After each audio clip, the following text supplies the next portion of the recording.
Hello and welcome to the very first video of 2021. Happy New Year! I am very happy to be informed that I finally have an airbrush now.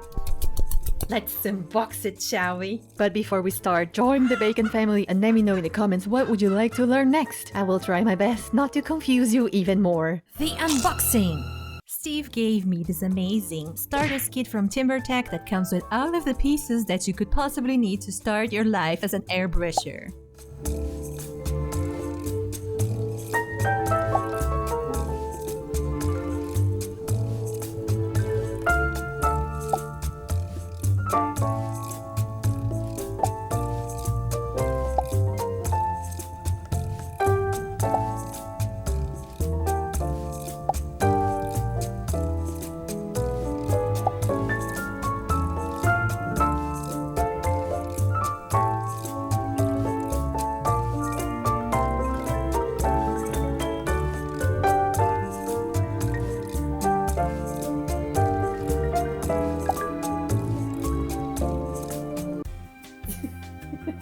What are you doing?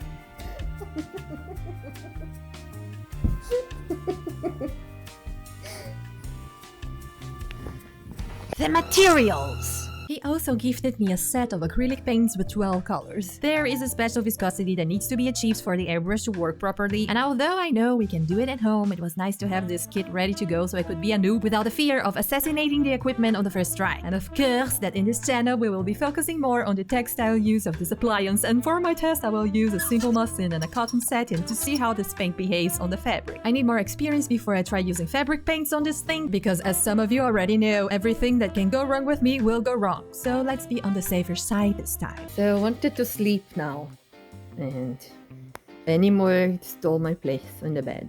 Zushi, you're in my place? You're in my place? Anya, Anya, are you tired? Oh no, oh no.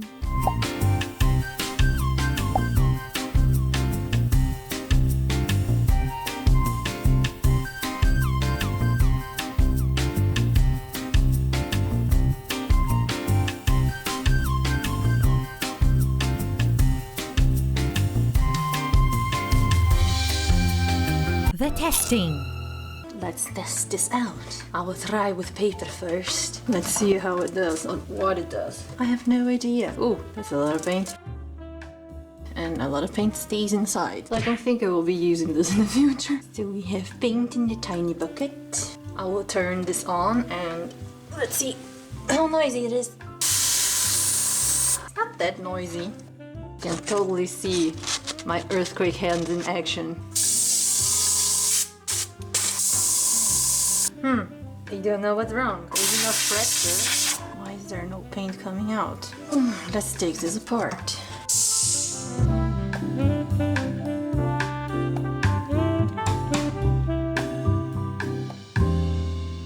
Paint is already dry somehow. The needle that was in there is a 03. Let me see if I put a bigger one. Let's change everything from the needle to the nozzle.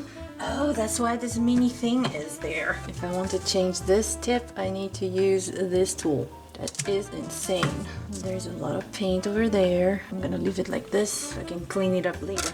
So let's put this one in now. Tiny pieces. Needle. There's one piece missing, and now I don't know where it goes. Ah, it belongs to the nozzle. No, it is the nozzle. Mini heart attack.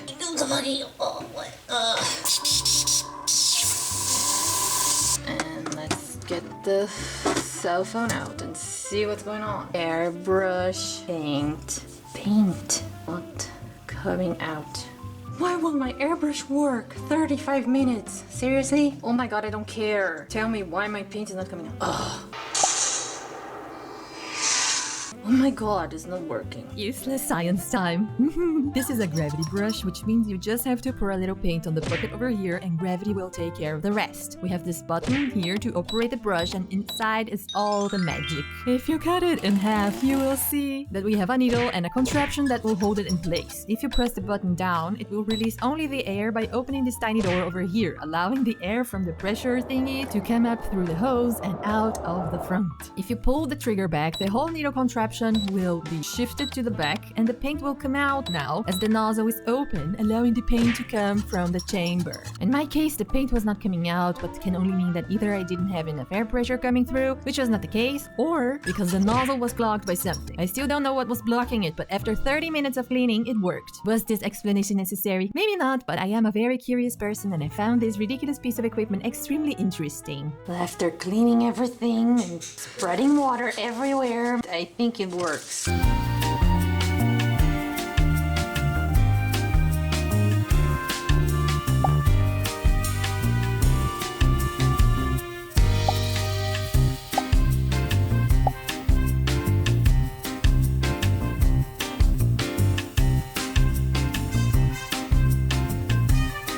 Textiles. To be honest, I'm not really a fan of the airbrush art because I don't really enjoy the blending. Then why did I want this? I think this will be useful for me when I have to cover a large area and not necessarily to freehand anything. I tested area coverage with edge masking, freehanding lines, freehanding shapes, and finally the use of a stencil. Important to me is that I keep the bleeding to a minimum not only on the edges that I create but to the other side of the fabric as well because we need to spare some paint, right?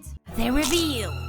The freehanding stuff gave me exactly what I expected, those blurred edges that I really don't like. The lines are straighter than I would have achieved with a brush and my earthquake hands, which is a pleasant surprise. I applied only one coat of paint to see what would happen and the coverage is quite alright. This is acrylic paint, so not really what I would use on textiles anyway, so I won't make any evil comments here. There was no bleeding to the other side of the fabric, which is nice. Now to the exciting part. I was really happy with the results from the edge masking. Clean, sharp lines, no bleeding to the mask part or to the other side of the fabric, and here I applied a little bit more paint than on the other swatches. The stencil also worked pretty well where the paint should have gone, but a little bit of the paint cloud went on the white fabric on the sides, which is not great, but not a huge problem anyways. Now I just wished I had this before, especially for one of my bigger projects that's still a surprise for you, and also for other smaller things as the stress to win costumes such as the boat or the bottle. But now I have it and I love it and I can't wait to show you some cool stuff, so if you were in doubt as to whether you should get an airbrush, I'd say go for it. This complete kit goes for around 70 to 80 bucks on Amazon and the paints for 17, and I'm pretty sure a little bit of paint goes a really long way with this thing. I wish you all my bacons a very nice, successful, and not at all weird 2021, because 2020 was hard. It was hard on everyone. But we are stronger now. 2021, it will be just fine. Thank you so much for watching. I hope I was able to help you make a decision if you were ever in doubt. If you like sewing shenanigans and crazy fashion projects, don't forget to subscribe and I will see you soon. Goodbye.